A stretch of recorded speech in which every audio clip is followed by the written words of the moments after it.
Porque toda vez que a gente fala do câncer, o câncer, como a gente sabe, ele é multifatorial, assim. Então, existe a questão genética, existe a questão dos hábitos, né? E, obviamente, existe o estresse, o trauma emocional que a pessoa está vivendo, e aí tem aquela somatória de fatos, e na maior parte das vezes, obviamente não é 100% dos casos de câncer que se desenvolve assim, mas na maior parte das vezes, você vai acabar desenvolvendo o câncer. Mas quando a gente fala a respeito de fatores de risco, a gente sempre cita a obesidade. Uhum. Seja, por exemplo, para câncer de útero. Câncer de útero. Ah, é aquela senhora que teve poucos filhos ou nenhum, gordinha, entendeu? Sim. Então, ele é um fator de risco para câncer de útero. Para câncer de mama, ele é um fator de risco. E assim vai. Então, eu queria que você falasse um pouquinho a respeito da relação da obesidade com o câncer. Eu já Uhum. falei um pouco. E eu penso também que isso também traz junto, na verdade, os hábitos de. Porque se você se alimentar, os hábitos, né? Porque se Uhum. você se alimentar uma dieta rica em gordura, por exemplo, obviamente você vai ficar um pouco mais, vai ficar obeso, um pouco mais gordo e tudo mais.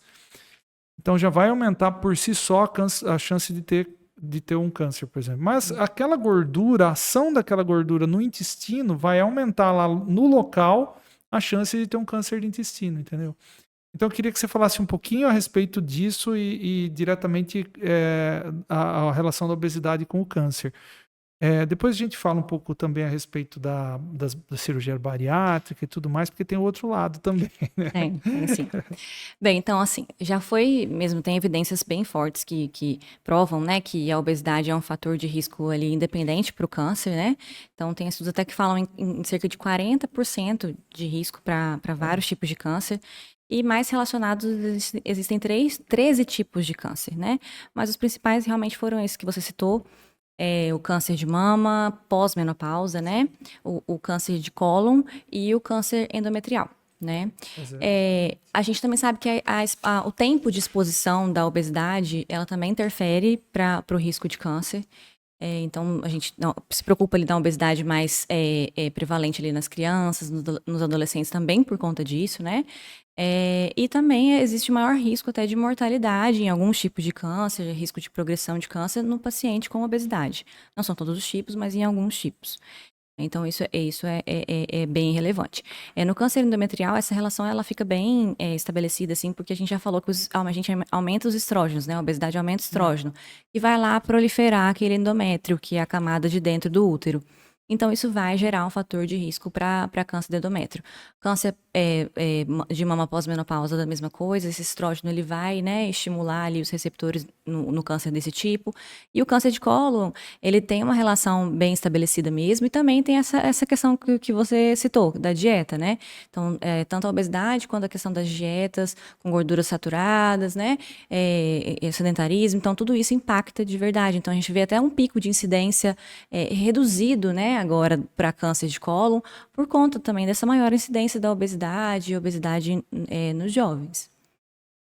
Existe eu sempre cito aqui, existe muito, um trabalho muito volumoso, substancial, quando a Hum. gente fala em câncer de estômago nos japoneses e de intestino nos americanos, que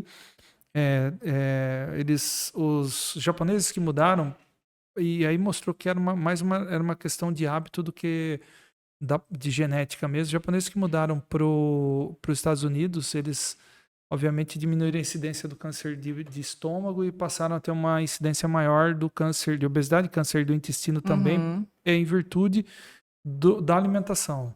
Fast food, alimentação com gordura saturada e Sim. tudo mais. Existe, não sei se você viu, as Blue Zones, que é a zona azul. Existe até um livro antigo, mas existe, acho que é dos anos 2000, mas existe uma produção na Netflix que é uma série, acho que alguns capítulos que fala sobre os lugares do mundo onde as pessoas desenvolvem uma maior sobrevida e pessoas que passam de 100 anos. Então, Uhum. eu acho que um dos primeiros foi Okinawa, no Japão. Aí depois tem um local aqui na América Central, depois nos Estados Unidos, na região oeste.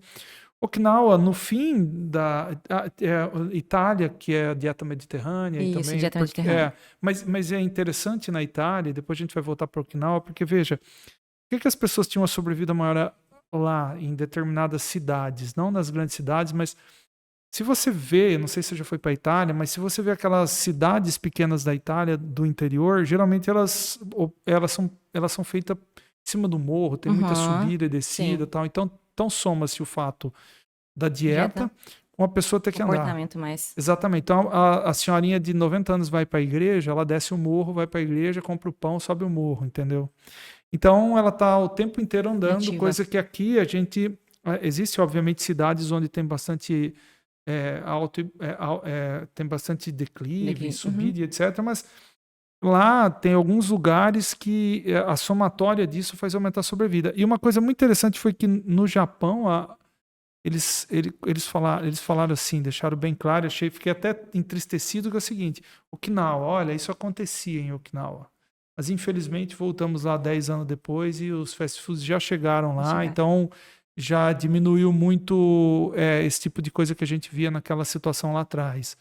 Então você vê como os hábitos eles têm uma íntima relação com esse tipo de situação, que é a obesidade, e posterior com o desenvolvimento do câncer. Esse documentário é bem legal de ver, porque mostra assim algumas situações e alguns paraísos assim que ainda as pessoas se mantêm vivendo por muito tempo, né?